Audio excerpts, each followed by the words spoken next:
Hey everybody, how's it going? It's Sam again, coming back with another video. And as you can see, it's got something interesting here. I got my hand on a Sony A7r4 with the Sony GM 24-70 2.8 lens. This is a monster. My God, this thing is heavy. The size of this lens it's really heavy. My goodness. I'll show you what this is my A6300 with the Tamron 28-70. Look at the size of this. This is almost twice as heavy as this, and actually reminds me why I keep on staying with the APSC. But I borrowed this from a friend of mine, and for my friend, this guy, the only thing he would buy is nothing but the best. So he would not buy any aftermarket or third-party lens. Everything has to be Sony for him. I also borrowed the 85 T-Master 1.4. Wow, this is such a nice lens. This build quality, I mean, I can tell you, these build quality is just unbelievable. I mean, it's built like a tank. You can probably run a tank over it and it would still be in one good piece. But hey, don't try that at home. So definitely I will try this out, take some pictures, and we'll see how that's gonna work.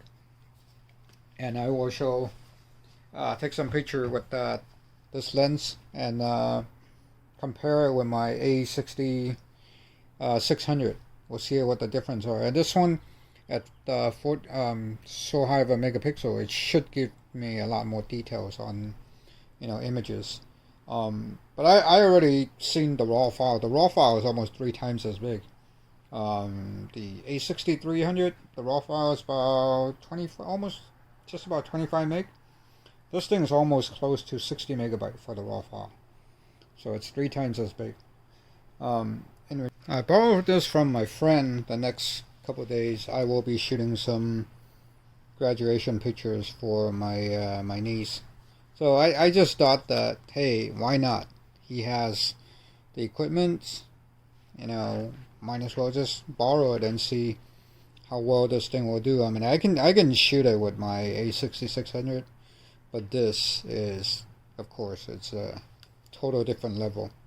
So we're definitely gonna compare some pictures and what the A7r4 can do, right? So you heard all about this, but so I really just want to try it out, test it out, and see how well it does. It is too big and too heavy for me as a small person, but it is a monster. Alright, I got both the camera here, the A7r4, and then my A6600. So what I'm gonna do is I'm gonna shoot down to the metro station. Sorry, a little shaky.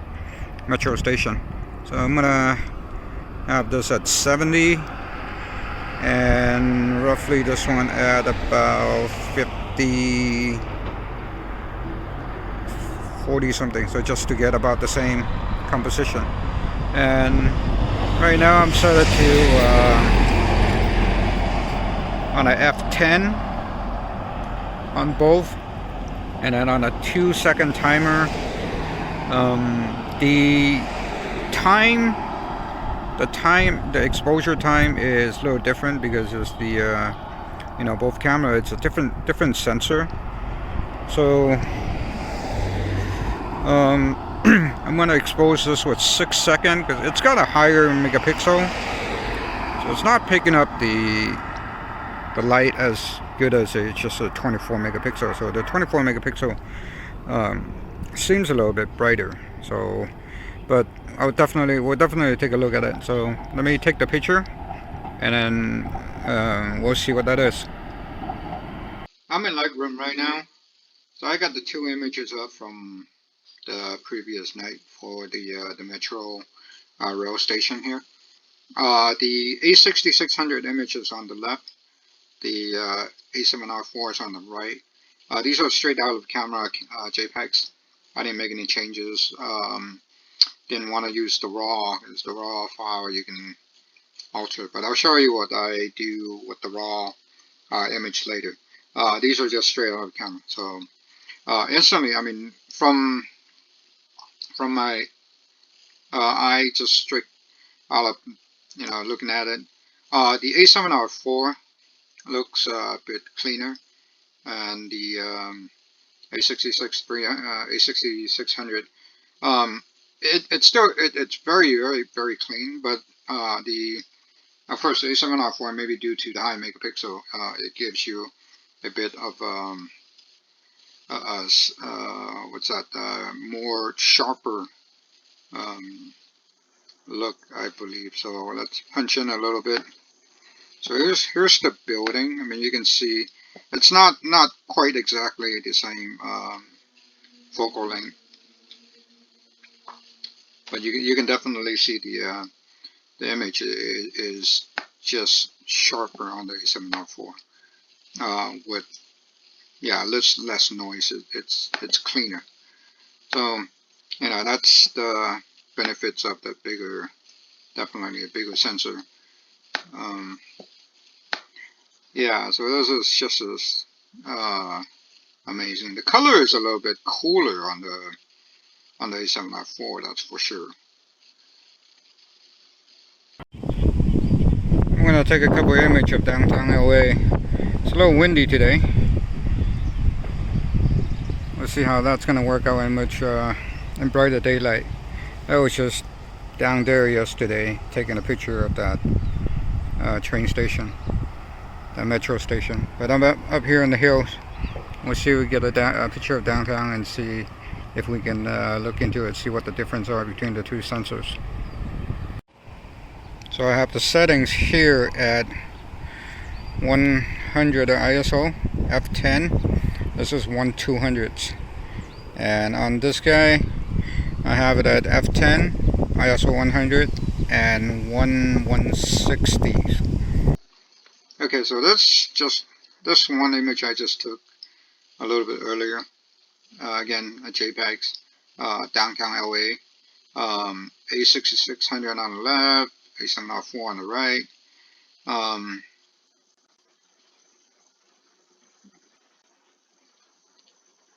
Okay, here we go. It's a large file, so here are, you know, two different details here. A7R4, much cleaner, to be honest. And I don't know if it's just due to the haze or not. The f-stop is the same at f10 on both of them. The ISO is the same at 100. So of course, you know, I guess the bigger sensor, you can definitely tell much. You can see a bigger difference on a brighter light than the earlier image. So A7R4, much higher megapixels,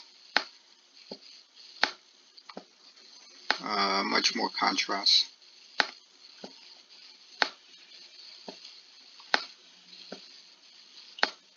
Yeah, definitely a lot more sharper. The benefits of the bigger sensor, right? More importantly, between the two cameras, we want to look at the out of background blur, bokeh. So we got a model today, Mr. Bear. He's been with a year of online learning. Good job to him. Been working very hard to get to this point, and he's going to be our model today. So I got the two cameras, set the lens to just slightly shy of the maximum length.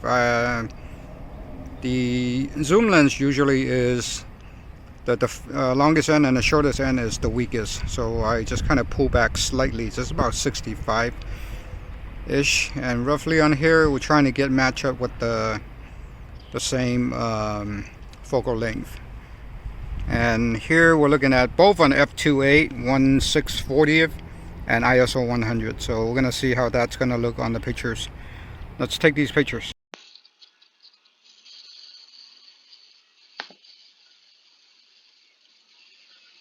So here we are. Well, let's take a look at these two portrait image of Mr. Bear that's graduating today. He's been a very nice model, sitting very still, and very hard work for him. A6600 on the left again, A7r4 on the right again.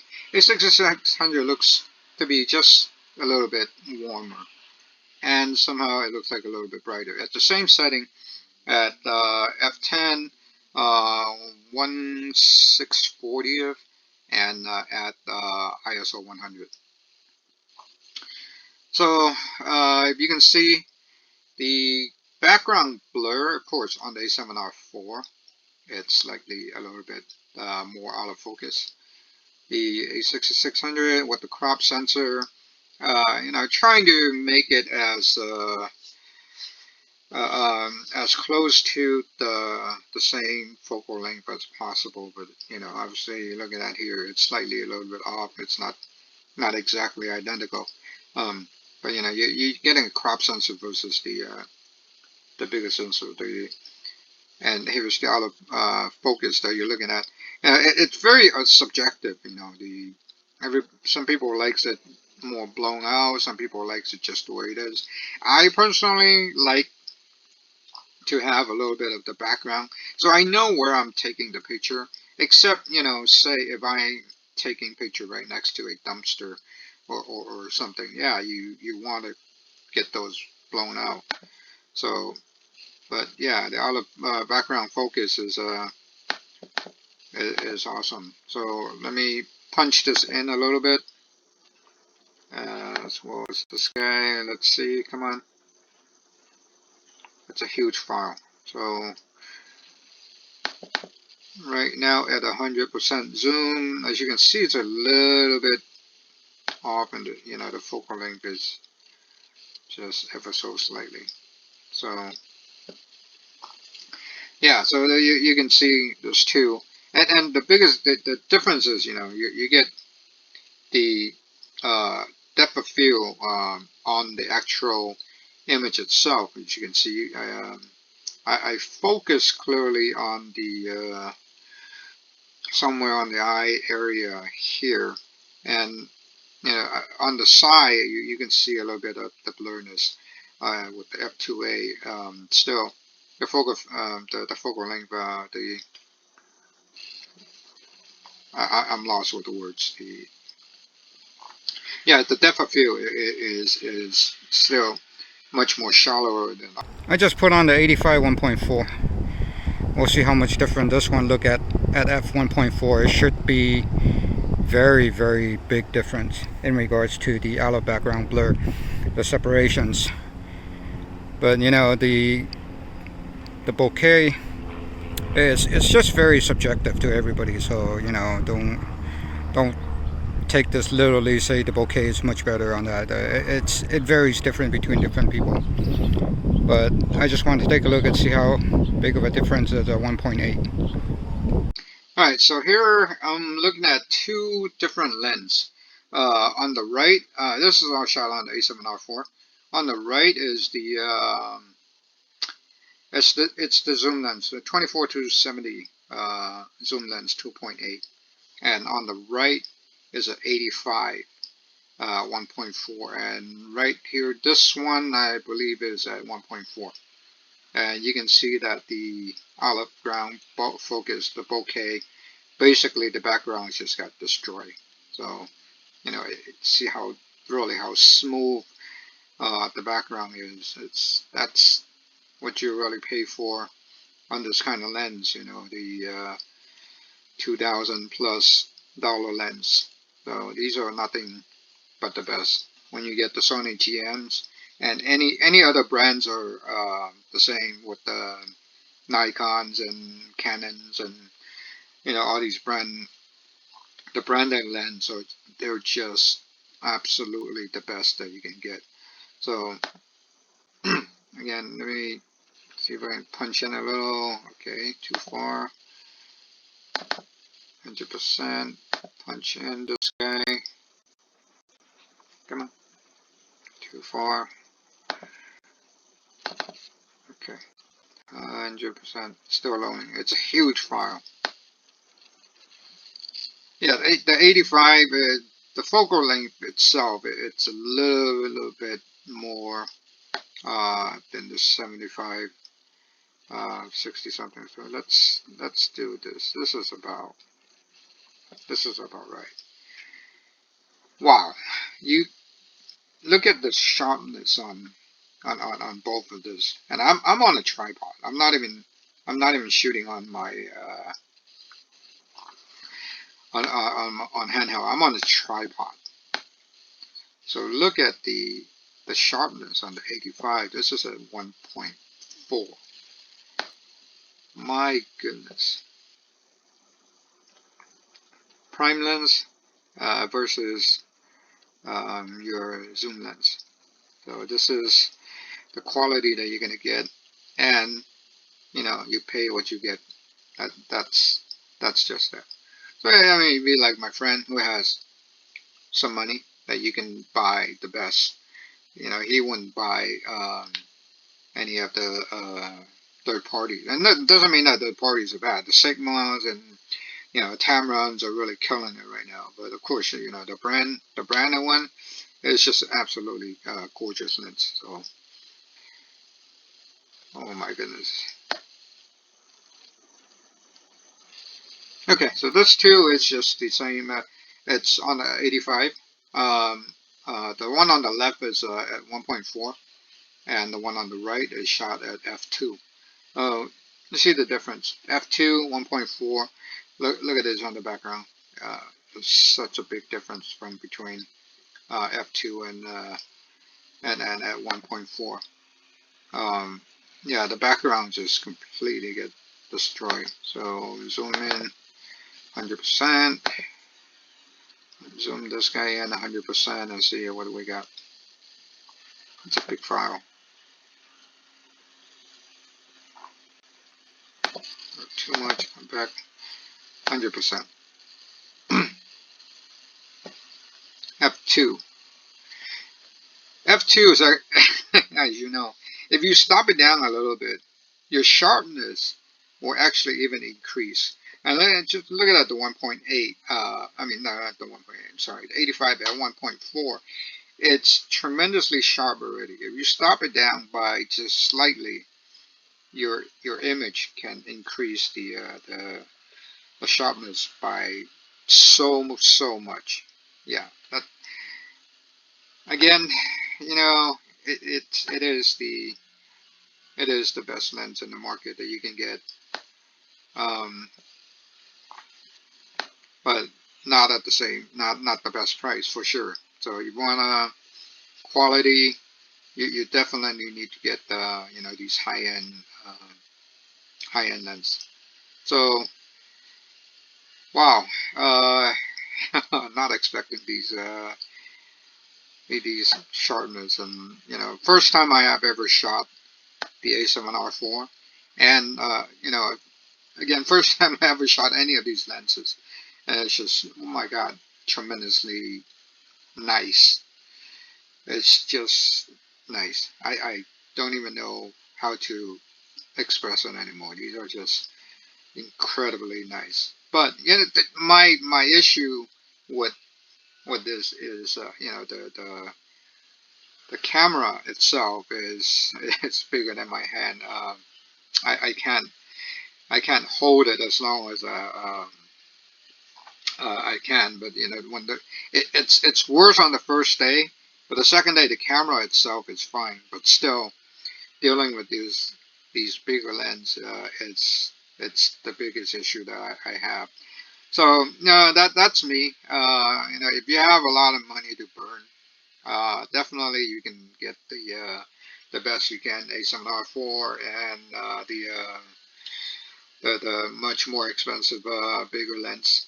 But if you're just a hobby photography, just like me, the APS-C, there's nothing wrong with it. You can take great image, great pictures. It's got great autofocus. I mean, super fast autofocus. A7R4 has an excellent autofocus with everything, just everything that on the A7R4 is really top notch. But now, yeah, of course, now Sony's got some higher end cameras like the A1, A9, and all that stuff. A7R4 is the jack of all trade, and so is the A6600 on the APS-C side. You know, good videos, which I don't really do. Good image quality. You definitely will be happy with any of those choices. And now you get a lot of the third party lenses can cut down the cost a lot. You know, like I said, depending on uh, how much money you got, if you want the best, go with the best. And if you on a budget, there's a lot of great budget lens, and you know the equipment itself doesn't determines how great of the image that you can produce. It's all about you know how much you know, um, what you're taking, uh, where you're taking your composition, you know all that stuff kind of play a role. So I will show some edited raw image um, coming right up. So let's see how those are. Hey folks, that's all I got for this video. Sorry it's a little bit long. If you need more details on these cameras, you can always look it up. There's plenty of them on YouTube. Don't get caught up on these sensor things. Just buy whatever you want. You know, buy whatever you need. Buy. Whatever you can. You know, you got money, get the best. You need to go on a budget, get a budget stuff. You can still take great pictures with that. So, thank you for watching. If you like what I do, please give me a like and subscribe, please.